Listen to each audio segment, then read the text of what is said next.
अस्सलाम वालेकुम दोस्तों एंड दिस इज़ जवाद संजाना। बेशक सब तारीफ़ें अल्लाह ही के लिए हैं जिसके कब्ज़े में मेरी और आपकी जान है। आज इस वीडियो के अंदर हम एक बहुत अहम टॉपिक को टच करने वाले हैं और एक बहुत अहम टॉपिक के ऊपर बात करने वाले हैं। वो ये है कि हमारा एजुकेशनल सिस्टम कैसा होना चाहिए ताकि एक जो स्टूडेंट है वो इसको अच्छे तरीके के साथ पिक कर सके और इससे मैक्सिमम फ़ायदा ले सके। और इसके अंदर जो मेन चीज़ है या दो तीन जो main point depending upon the my observation उसको मैं आप लोगों के सामने रखूँगा। बाकी आप अपनी कीमती आराह से मुझे कमेंट सेक्शन के थ्रू आगाह कर सकते हैं। जो मुझे चीज़ लगती है, जो प्रॉब्लम हमारे एजुकेशनल सिस्टम के अंदर हमारे पूरे के पूरे तलीमी स्ट्रक्चर के अंदर आ रही है वो ये है कि सिलेबस की बहुत बड़ी प्रॉब्लम है। इसके अंदर एक बहुत मेन जो रेवोल्यूशन जिसके वाले से जो न्यूज़ आई है वो ये है कि प्राइम मिनिस्टर इमरान खान ने कहा है ज़राए के मुताबिक कि वो तमाम तर जो एजुकेशन सिस्टम है और उसमें जो प्राइवेट इदारे हैं जो सरकारी इदारे हैं उनके अंदर जितना भी सिलेबस पढ़ाया जाता है उसको वो एक ही करने वाले हैं। जितना भी सिलेबस पढ़ाया जाएगा स्टार्ट से लग के एंड तक जितनी भी क्लासेस हैं उनके अंदर सिलेबस एक ही होगा। तो ये बहुत अच्छा एक स्टेप है और इससे काफ़ी जो है वो बेहतरी देखने को मुझे लगता है कि मिलेगी। बाकी जो नेक्स्ट चीज़ है वो ये है, जो हमारे एजुकेशन सिस्टम को मेन प्रॉब्लम या जो मेन एक प्रॉब्लम है एक स्टूडेंट को जिस चीज़ का सामना करना पड़ता है वो ये है कि सिलेबस बहुत ज़्यादा कॉम्प्लिकेटेड होता है। एक नॉर्मल स्टैंडर्ड का जो तालिब इल्म है उसको जब नेक्स्ट क्लास की बुक्स पढ़ाई जाती हैं तो वो बेचारा हैरान हो जाता है कि मुझे क्या पकड़ा दिया गया है। अगर वो अपने कंसेप्ट क्लियर करने बैठ जाए तो बेचारा वहीं पर रह जाएगा और सिवाय उसके पास रट्टे के अलावा दूसरा ऑप्शन ही मौजूद नहीं होता। एजुकेशनल सिस्टम हम इस तरीके का बना के एक तालिब इल्म को देते हैं और फिर कहते हैं कि ये सरजमीन जो है वो साइंसदान प्रोवाइड नहीं करती, ये सरजमीन ऐसे रोल मॉडल नहीं प्रोवाइड करती और दुनिया तरक्की कर रही है। इस किस्म के फिर हमारे पास जो है वो अपने उन तमाम तर खामियों को छुपाने के जो जवाज़ होते हैं हमारे पास इस किस्म के होते हैं। और बेचारा टीचर भी जहाँ तक भी उससे कोशिश हो सकती है वो अपने से अच्छे से अच्छा करता है, जितना भी कर सकता है वो करता है, लेकिन उसका भी मन नहीं भरता, वो कोई कंसेप्ट अपने जो है वो तालिब इल्म तक नहीं पहुंचा सकता क्योंकि सिलेबस इतना ज़्यादा होता है और वक्त बहुत ज़्यादा कलील होता है।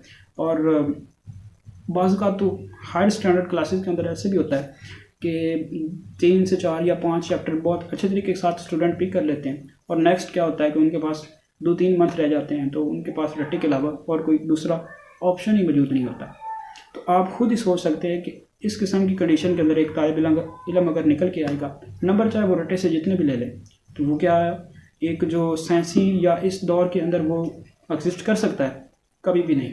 तो हमें इस चीज़ के ऊपर जो तवज्जो देने की बहुत ज़्यादा अशद ज़रूरत है ताकि हम इसके अंदर जितनी भी मेनली तब्दीलियाँ हो सकें वो करें, ताकि एक जो नॉर्मल स्टैंडर्ड टीचर है और नॉर्मल स्टैंडर्ड स्टूडेंट है वो दोनों के लिए अच्छी बात है और एक नॉर्मल स्टैंडर्ड जो स्टूडेंट है वो भी इस तमाम तर सिनेरियो के अंदर अपने आप को ठीक तरीके के साथ एग्जिस्ट कर सके और तमाम तर चीज़ों को पिक करने के बाद एग्जामिनेशन के काबिल हो सके, ना कि आप उसे रट्टा लगवाएं और एक डिग्री उसको पढ़ा दें और जो जाएँ कि कहीं आप नौकरी कर लें।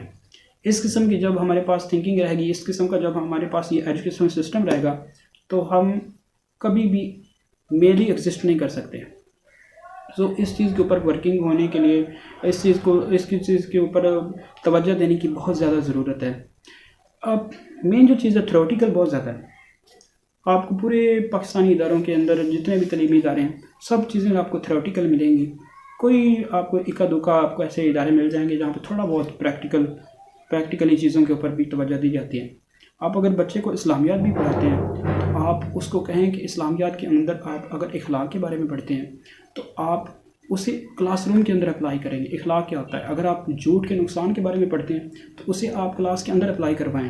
अगर आप साइंस सब्जेक्ट को पढ़ाते हैं, अगर आप बायोलॉजी को पढ़ाते हैं तो पूरी की पूरी जो बायोलॉजी होती है जो जिससे नज़र ख़राब हो सकती है, जिससे हमारी स्किन को नुकसान हो सकता है, उस चीज़ को आप क्लास के अंदर अप्लाई करें। जब हमारे पास प्रैक्टिकल ही नहीं होगा तो कैसे हम एग्जिस्ट कर सकते हैं इस पूरी दुनिया के अंदर और इस पूरी एक डिजिटल वर्ल्ड के अंदर। सो इस चीज़ के अंदर जो एक मेन चीज़ हमारे एजुकेशन सिस्टम के अंदर जो लग रही है वो ये है कि एक तो हमारा जो एजुकेशनल सिस्टम है इसके अंदर जितना भी सिलेबस प्रोवाइड किया जाता है उसको थोड़ा सा लाइट होना चाहिए ताकि एक नॉर्मल स्टैंडर्ड स्टूडेंट उसको अच्छे तरीके के साथ पिक कर सके। और बाकी कंसेप्ट क्लियर करा जाएँ, प्रैक्टिकल मैक्सिमम जितने हो सके वो क्लास के अंदर स्टूडेंट से प्रोवाइड करवाए जाएँ।